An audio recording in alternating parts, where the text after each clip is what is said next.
Continuamos platicando de lo que pasa, de las voces que se están dando en torno a esta reforma del Poder Judicial y efectivamente también Morena tiene previsto aprobar distintas iniciativas en estos días, específicamente hablando de la reforma al Poder Judicial. Este martes pues se tenía previsto. Vamos a platicar y hacer contacto con el vocero de Morena, Arturo Ávila. Muy buenos días. Dai, con el gusto de saludarte, muy buenos días a todos los que nos ven y nos escuchan.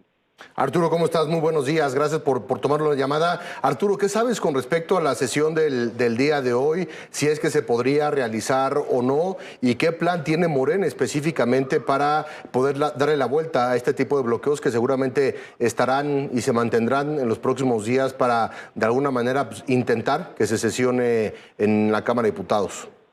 Pues primero, Juan Pablo, decir que nosotros somos un movimiento pacífico hasta el final y que, como ya lo dijo el coordinador, no vamos a caer en ninguna provocación. Nunca caeremos en ninguna provocación. Así es que estamos buscando la salida que con el adecuado proceso legislativo para sesionar. Es decir, muy probablemente o casi un hecho tendremos una sede alterna. Estamos ya a unos 30 minutos de comunicar a las y a los compañeros cuál será esta sede alterna, pero así como en 2019, con una sesión sucedió algo similar y acabamos en la Expo Santa Fe sesionando, así lo vamos a resolver.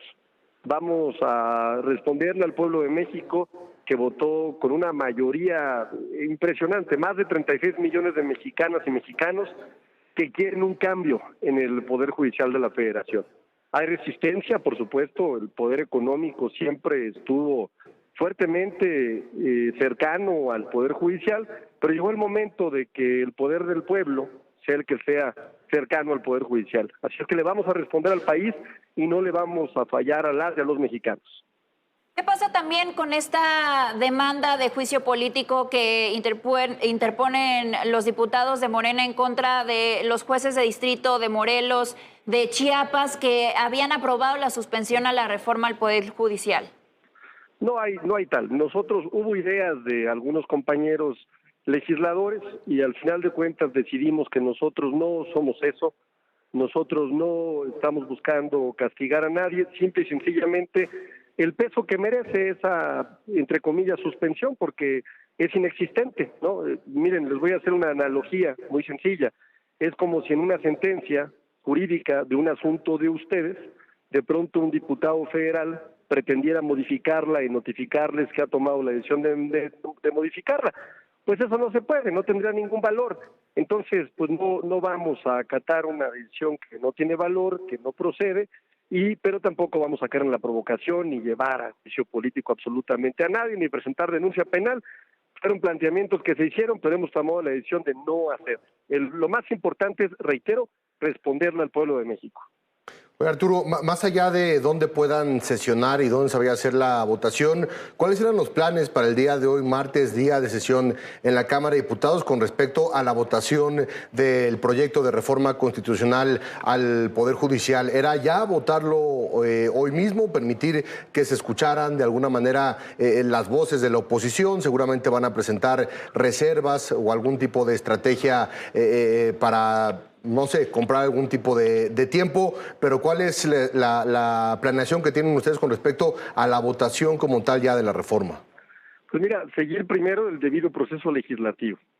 Segundo, decir que, claro, hoy teníamos planeado discutir en lo general y el día de mañana en lo particular la propia legislación, abrir, por supuesto, los posicionamientos en pro y en contra, que es parte del proceso legislativo, subir las reservas correspondientes. Así es que nosotros nos iremos adecuando a las posibilidades que nos dé la propia materia de reglamentación legislativa para no incurrir en algo que viole el debido proceso legislativo.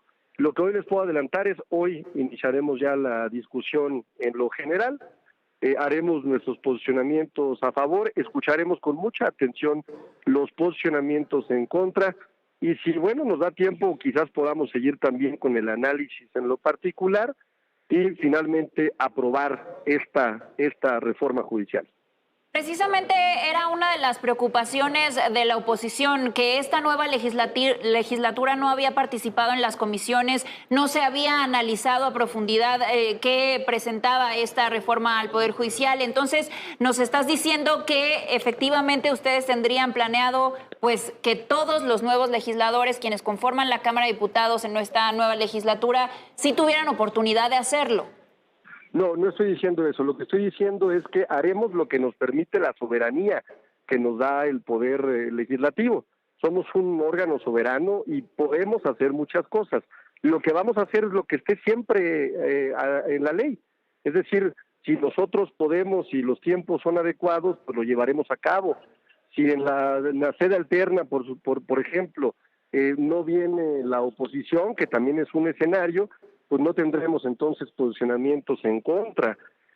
Otro ejemplo es si tenemos que apresurar esto porque vemos mucha violencia hoy en las personas que, por ejemplo, tomaron San Lázaro, a una compañera la agredieron física y verbalmente, pues queremos evitar a toda costa cualquier tipo de violencia o agresión. Así es que lo que haremos es cumplir con la normatividad, pero sí me gustaría aclarar algo. Hay 66 legisladores que se reeligen, hay un número muy importante de legisladores que participaron en la construcción del proyecto de nación que incluía esta iniciativa de ley, y todas y todos nosotros, durante más de 6 meses, desde que el presidente presentó la iniciativa, fuimos promotores primero en nuestros debidos territorios, para promoverla casa por casa, después en nuestras campañas, y participamos en los foros y en los diálogos para la reforma judicial. Así es que conocemos muy bien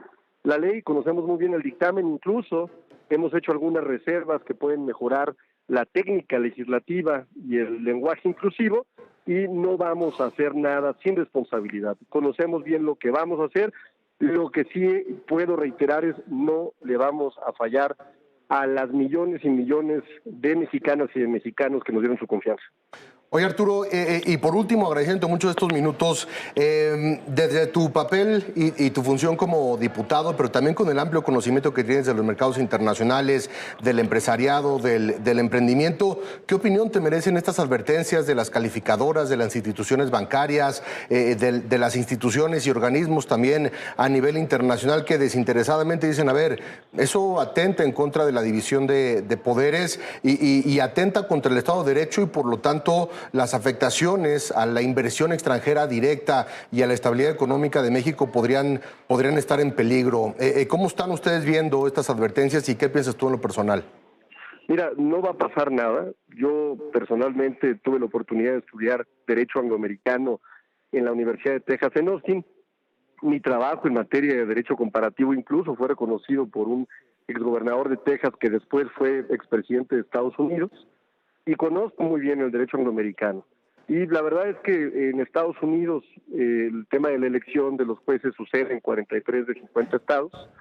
Es una reforma muy novedosa porque tiene 3 ejes bien sencillos. Yo se las voy a resumir así de sencillo y creo que nada ustedes podrían estar en contra. Primero, queremos bajarle el gasto a austeridad republicana, que un ministro no gane 8 millones de pesos, ¿no? Que 2.200 trabajadores del Poder Judicial no ganen más que el presidente, como hoy sucede. Segundo, quitar el conflicto de interés. No se puede ser juez y parte.